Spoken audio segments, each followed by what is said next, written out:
Welcome to Hip Hop Now Podcast. If you're from the future, you know what to do. Get your ass out of here. Don't disrespect the legend. Hip hop is here to stay. Let's get right into the business. What up, y'all? I am your host, Vegas, and this is Hip Hop Now Podcast, a podcast specifically designed to keep you caught up on all things hip hop music and culture that happened throughout the week. Big shout out to the supporters over at patreon.com/hip hop right now. And to become a Patreon supporter of this podcast, a producer of this podcast, visit the link in the description of this episode. Now, before we get started, real quick, I'm not going to take as much time as I did last week, but if you follow me on social media at Vegas World INC, don't worry about it. It's the same everywhere you go. I have a book where I've released the prologue in 2 chapters. First chapter of that, well, the name of the book is called Experience Hip Hop. It's a book I wrote back in 2018. Never really published. Decided to write them on or publish them on Substack. So the book is basically about my experience with like 10 classic albums, when I bought them, where I was in my life when I bought them, the story behind them, how did I feel when I first heard them, all that good stuff. A lot of the things we share online all the time is just that I wrote mine down a long time ago. So the latest chapter is out. Well, first and foremost, for those who don't know, the first chapter was about Ice Cube's Death Certificate. If you know me, it's my favorite hip hop album all time. Second album I did was Nas's Illmatic. I did that for the 30th anniversary because that was actually chapter 10 at one point, but now it's chapter 2 because I wanted to time it with the anniversary of the album. But the third chapter is now available for you to read, and it's in the description of this episode. So you can watch this episode and click on that link to read the book and read the latest chapter. And the latest chapter is that album right there. If you're watching on video, The Great Adventures of Slick Rick. Slick Rick's debut album. And this joint was released in 1988. For you video people watching, 1988, this album was released. I was 11? I did not have money. I did not have my own record player or cassette player or whatever was out. I had to get a copy from my brother. And if you read the chapter, this is the original vinyl that my brother purchased that he dubbed a tape for me. So we just so happen to still have it. So here it is. The original, because you could tell, boy, you see all that, the crispy edges on that joint. So there you have it. So that's it. Again, my book, Experience Hip Hop, chapter 3 is out. Great Adventures of Slick Rick. Check it out. Those who were kids around that time could definitely relate to the things I say in that chapter. And again, if you want to read it for yourself, along with the other 2 chapters, the link is in the description of this episode and every episode going forward, because I'm just going to keep, doing this, if you don't mind, if you don't mind. Big shout out to hiphopdx.com, XXL Mag, and a couple of places where I'm getting some of these stories from. Let's get right into the business. So we all remember the times, for some of us, great times, of the late 90s, early 2000s, probably early 2000s more than anything, but definitely early 2000s. I know it was for me, of Napsters and LimeWires, and y'all know what I'm talking about, though. If you know, shout out to Boxden.com. We was, then Boxden used to be something else. I know the time, the blog era with the albums, you just go to them like, they got everything, right? Music piracy. There was a time where everybody wind up getting computers in their home.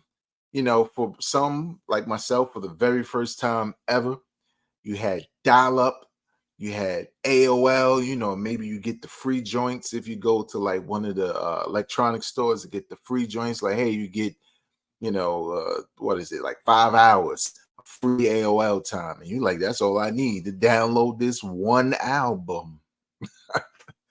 uh, Dial up was crazy because, you literally, like, if it was an album and it wasn't even high quality at that, half the time, it would take a good amount of time for that joint to download. Now you can download a full album in seconds. You could download a discography within a minute. Back then, no. Don't you go and try to download a movie. Oh my God. Especially if oh, they got the bootleg Star Wars. It's right here, son. 20 gigs. I'ma just hit record and go to work and live life and have a family, get married, and then come back and watch it once it's finished downloading. Okay, maybe I'm exaggerating a little bit, but maybe not that much because it was bad. But said all that to say that there's a new docu-series being produced by Eminem that's supposed to drop in June 11th. And also, LeBron is the executive producer. The name of the docu-series is called How Music Got Free. It's going to be released on Paramount Plus. I think I have that. If not, there are new ways to watch things you don't have. I'm just saying. Y'all. Uh, and here's a story coming from hiphopdx.com. How Music Got Free was first dropped at South by Southwest this year, and it details the fascinating and often funny inside story of the technology-driven disruption that changed music during the late 90s and early 2000s. File sharing technology combined with the insatiable demand for new music created both the means and the motive for millions of young people. Wow, they just blaming the young people. Well, I was much younger back then, so I feel you. Uh, to participate in outright theft. Damn. Okay, sorry, I'll keep going, y'all. And be celebrated for it. And this was according to the Hollywood Reporter. First of all, I don't like how spicy y'all talking, but they're not lying. So in that era, is statute of limitations up yet? In that era, for those kids who don't even know that era of late 90s, early 2000s, Napster, LimeWire, all of that, downloaded music, pirated music, I think the context is for why so many people were doing this, downloading music illegally, was because prior to that, the only way for you to get your music was you either taping it off the radio whenever the song you like comes on, right? Or you're going to the record store and you're purchasing the full album. There, and this was the digital space was here, but it was nothing like it is today. There was no streaming services, there was no real iTunes the way we know it. And maybe iTunes was, let me take that back. Maybe iTunes was around, but it wasn't the way you know it to be today, right? As far as access, because everybody would have been doing it. And back then it was crazy because you had these databases that literally contained almost every album you could think of. At one point, like I always say this about streaming services, what I do like about streaming services is there used to be a time when I was buying music, not that I don't buy it now, but there used to be a time back when I was buying music when there wasn't a streaming service where sometimes I might buy this T.I. album because I didn't buy the other ones, but this one's new and is out, and I buy that. And chances are I may never get to hear those other two if I'm not interested enough to buy them, right? And some record stores would let you sample albums before you buy them, stuff like that. But that was typically like newer albums. So you couldn't go in there and, like, let's just say T.I.'s on his third album.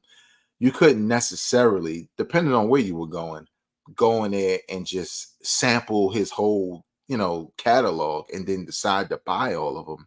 It was literally like you either heard the singles or watched the video or heard enough songs from an album and decided, okay, I think I'm gonna like that album. Let me go and get it. Now, if you have a streaming service, you can listen to the whole thing. But obviously that's a monthly fee. And if you're going further back, you were literally spending the money to buy each album. And then in like the late 90s to early 2000s, CD prices were probably higher than they ever been at some point. Because I remember when most CDs were, hovering around 10, maybe $12. And I remember sometimes it got crazy where it was almost pushing 20 in the early 2000s, which was crazy. And you think about that, like, you going into a record store, you going in a department store like Target or Walmart, and the CD you want costs $20, but you was kind of hoping to get 2 or 3 to take home. You're not going in there and spend no $60 on no damn 3 albums. But if you went on Napster and you had the patience with your dial-up, you could have it all free of charge. And a lot of people did that. Now they say a lot of young people, and I could feel that. I'll give y'all a couple examples.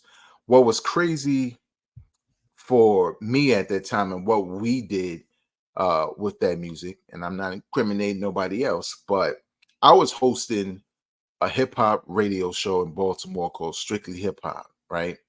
And between that exact time, I got my first computer, right?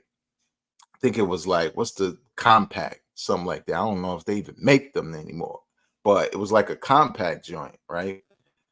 And I already knew the sites because I went to, somebody's house before and they had like Jadakiss album like mad early. You know what I'm saying? So we just over there like, word already? It's not even out yet.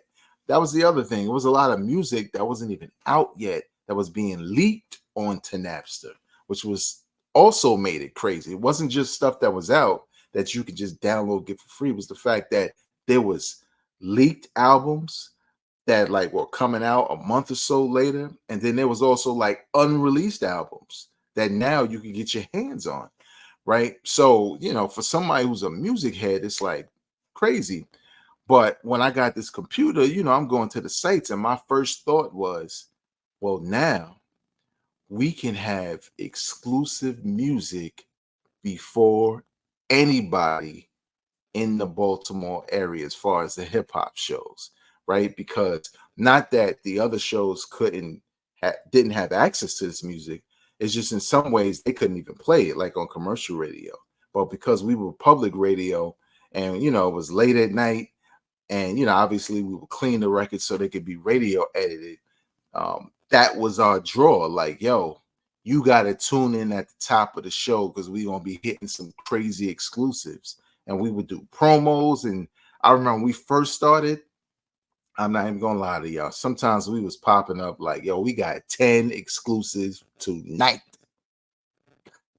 And cats would be like, yo, y'all crazy. Yo, this is it was like that. And obviously there's plenty of people who had access to this stuff, but there's so many people who don't.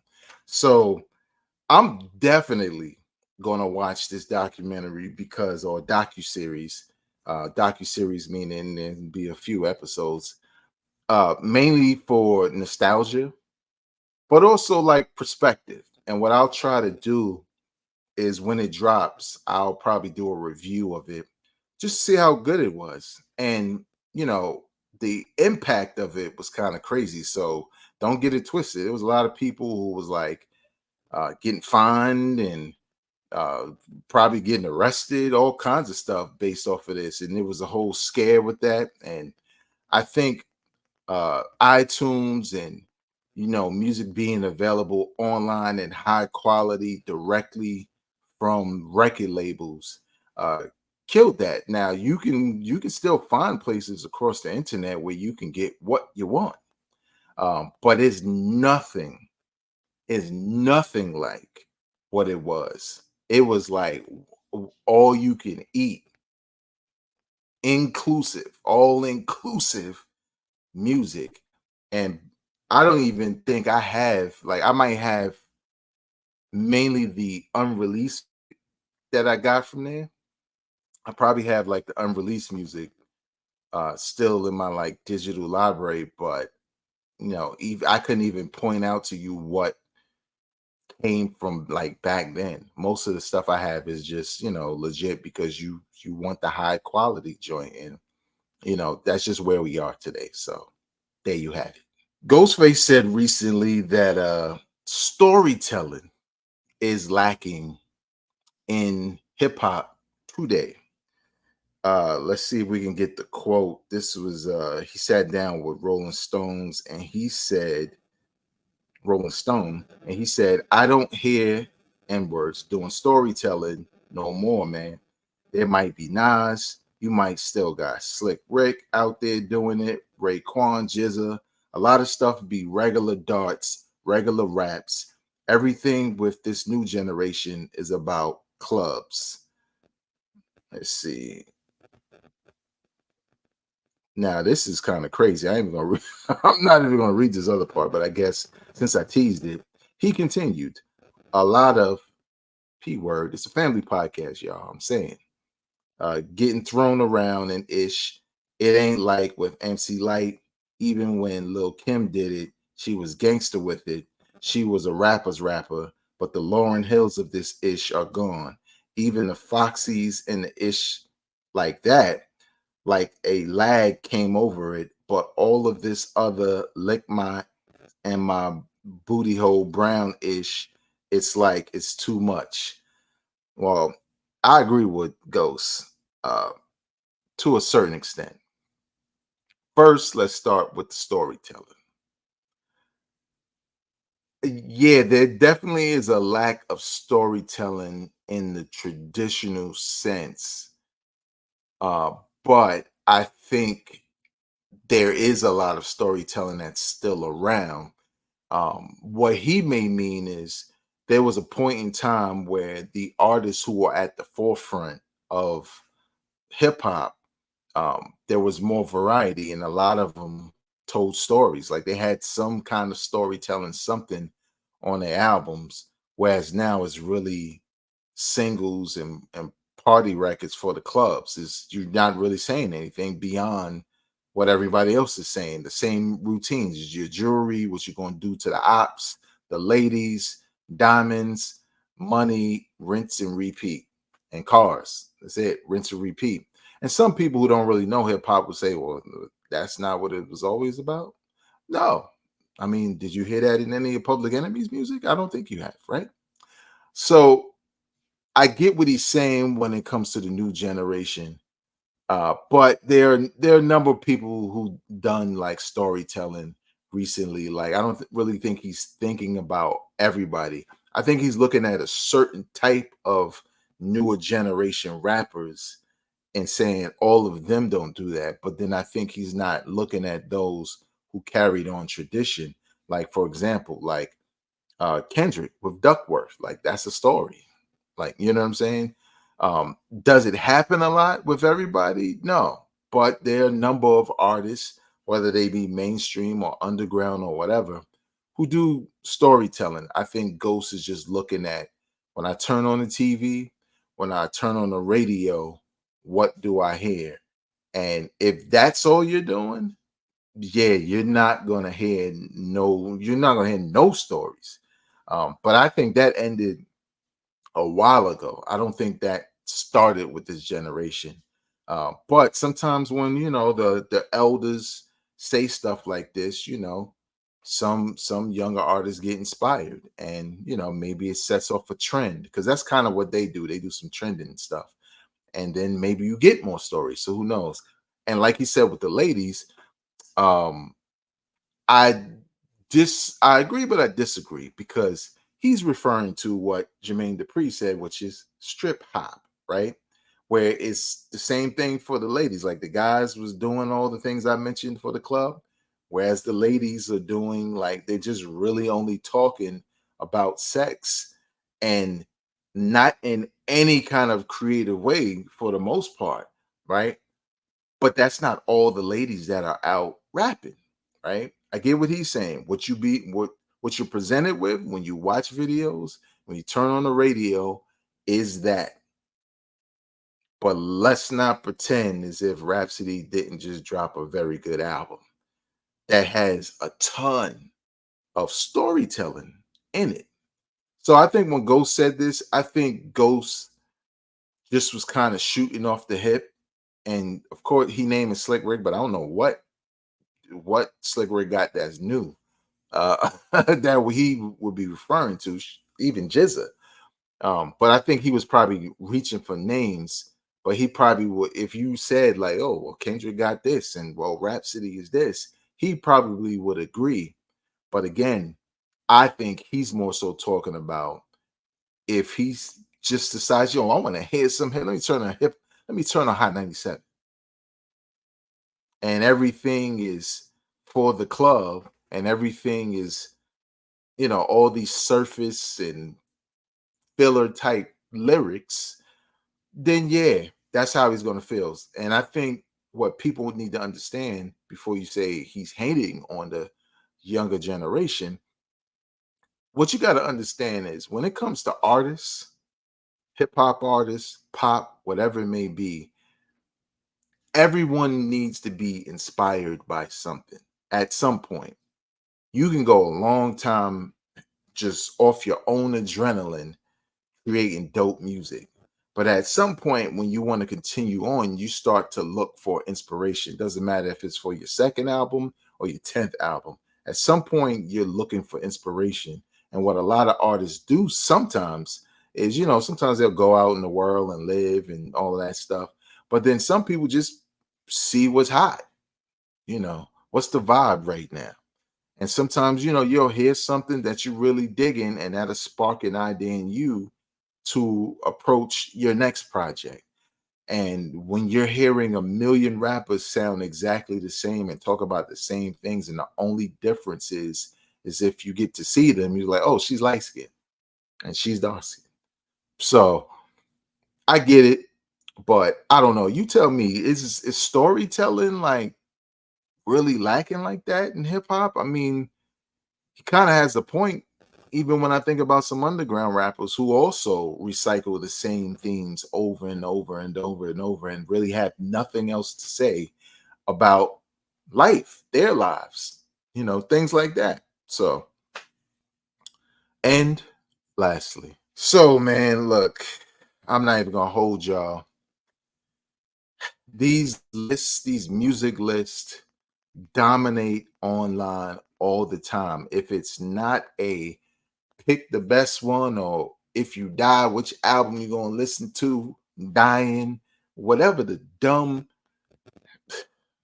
ish list is, there's always gonna be a list. And don't get me wrong, sometimes I like participating in some of these things, but then there's the list by publications that sometimes the internet just goes crazy over. Social media just goes crazy. There's arguments back and forth, and usually it's like this list is trash.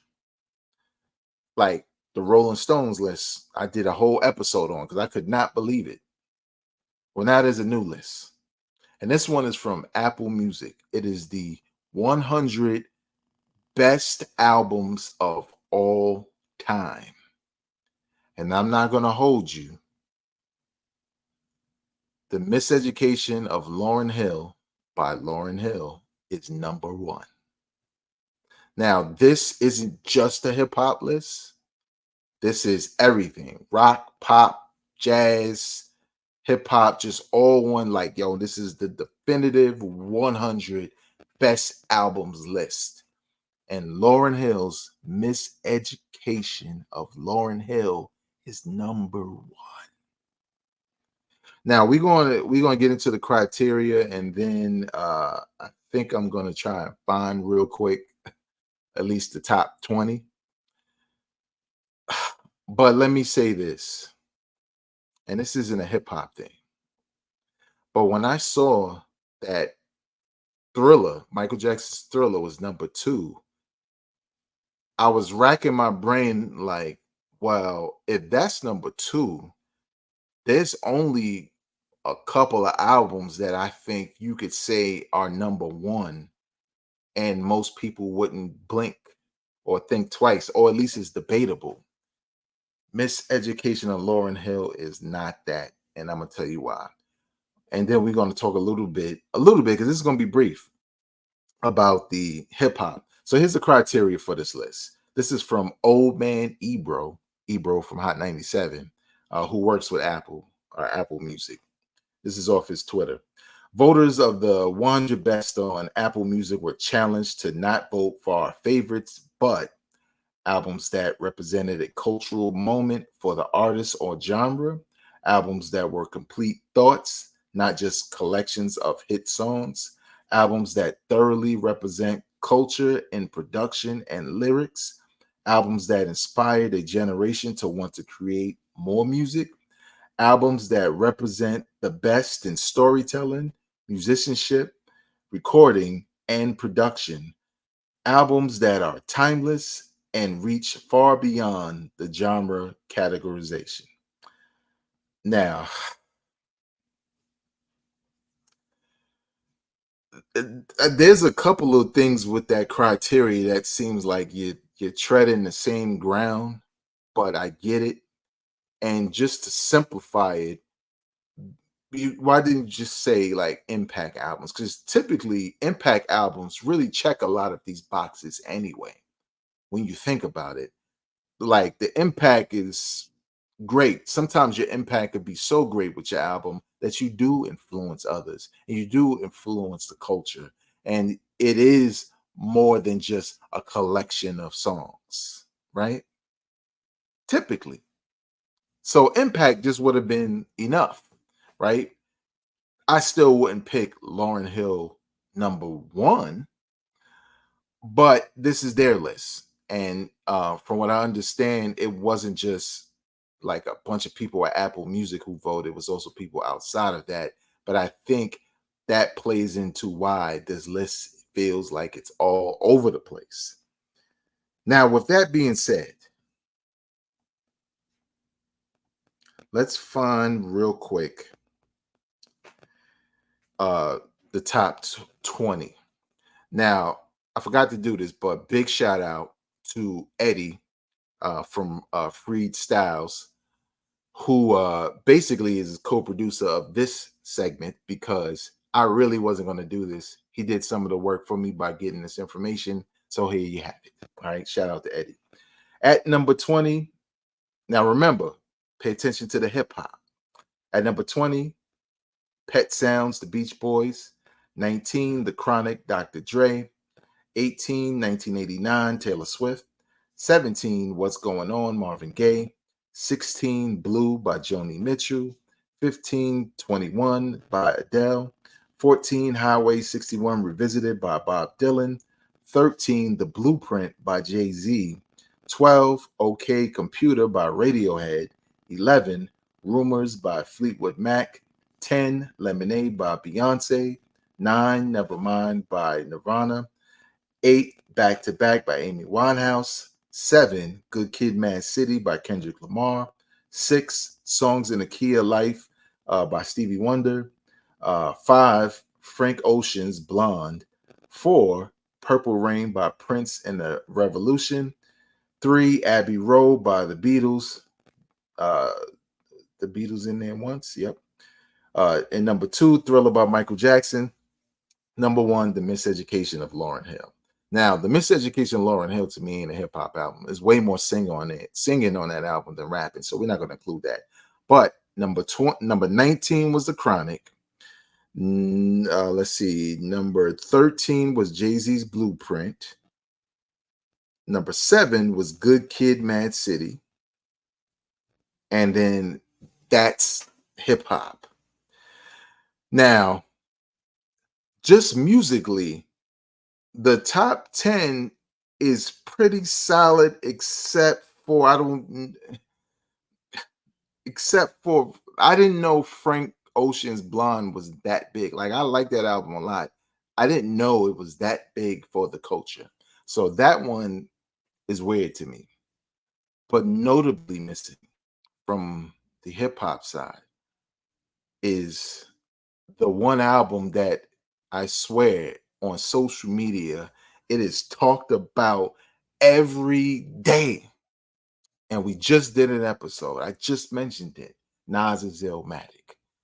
Mind you, you didn't hear Doggy Style, you didn't hear Ready to Die, you didn't hear NWA, no Ice Cube albums, no Outkast albums. And then the albums that were chosen, like the Chronic, yeah, top 20. Chronic should be top 20. Um, I don't know if Blueprint should, like, how is Blueprint in the top 20 and Illmatic, is it? Now, some would say, oh, well, I don't know if it inspired a bunch of Nas is on your blueprint. Who you kidding? Who raised y'all? Now, again, these are the opinions of a number of people, and it's not about favorites. And when you think about the criteria and impact, I think because this is Apple Music, also a lot of these albums have sold a bunch of records, and Illmatic did not. That's one thing. I'm also surprised Eminem didn't make the top 20, considering, maybe they left Eminem outside of the top 20 because they didn't want to have problems with that. But having, and I know this ain't hip hop, but I'm just saying, man, I like more than hip hop. Having Frank Ocean ahead of Stevie Wonder's songs in the key of life. So again, even though this isn't a hip hop list, for the hip hop that's in that top 20, honestly, Blueprint is the only one that I would move out of that list. And it's not because it's whack. It's because I think if you're going to include Jay-Z, maybe what would be Jay-Z's influential album? Well, maybe it is the Blueprint. Maybe the Blueprint does belong in there. Because I was going to say, I felt like the energy behind the Black album was bigger, but I guess it wasn't. Um, but to not have, like, Paid in Full was a cultural album. How do you by Eric B and Rakim, for those who don't know? But also, there's no Run DMC in this. Like, what? I don't understand. So everybody's arguing online about it, and honestly, my opinion is there's always going to be lists.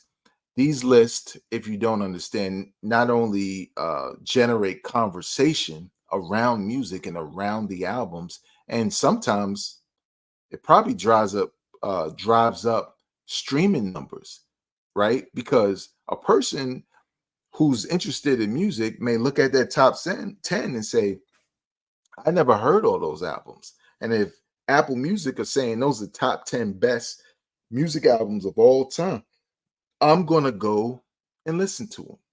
Or maybe you haven't heard Purple Rain in a long time, and you like, man, I haven't heard Purple Rain in a long time. Press play. And also it generates a lot of clicks and likes and other lists and attention, and like it's like a snowball effect, and it's honestly it's a perfect tactic to generate engagement and things like that, which can lead to sales, and especially if their tweets are monetized, then it ads. I never seen Apple Music's Twitter page tweet that much until this list. And each post that they counted down, I mean, it was crazy. Like the likes and the retweets and people seeing them, it was just crazy. So from a business standpoint, like if I was in charge of Apple Music, I'm not saying we just create a list just to create it, but it's a smart move to create a list as a content creator, to especially when you have this many followers and this much attention on you, to strike up conversation, engagement, which could lead to people picking up Apple Music, like, oh, let me try a free service to listen to some of these. Just saying, it just does. And it drives users to use their Apple Music app if they haven't in a while, because they do things like you open the Apple Music app and there's a message, or you go to your email and there's a message from Apple Music like, yo, we did a top 100 list. Check it out. So again, it makes sense because it drives all of this engagement to Apple Music now that they put this kind of list out, and not in just one genre. Where the hip hop people were arguing about it, so are the soul and R&B people, so are the pop people and the jazz people. Because I heard there's like only 2 jazz albums on here, and it's like, what, out of 100? And it's probably, Miles Davis and John Coltrane. Well, actually, wait a minute, is John Coltrane not on this list? But again, this is the world we live in. This is the world we live in, y'all. So either you get with the list debate, or you do like me and you just try to ignore it until you realize you have a hip hop news podcast and it's all everybody cares about anyway. So what did you think about Apple Music's Best 100 list? Look on that list and see where some of your favorite albums are, because some of those albums are on that list, but you're going to have to go through it to find where they are. This podcast is also available in audio form for those who don't know. So on Apple Podcasts, Spotify, and all that good stuff. Subscribe, review the podcast. I appreciate, because it helps.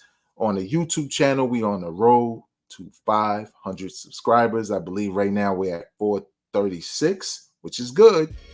At one point we was like at 200 or 300, so we moving up the ladder. So what I need you to do is subscribe, hit that like button, comment. I read all the comments, but more importantly, share with people you know enjoy this kind of content, because only about 44% of people who watch some of my episodes are subscribers. So if you enjoy what you're seeing, hit the subscribe button.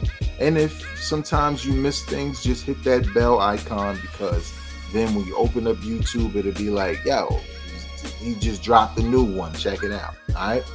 Until next time, y'all, I am not a critic. I'm a fan. McLovin Beatz.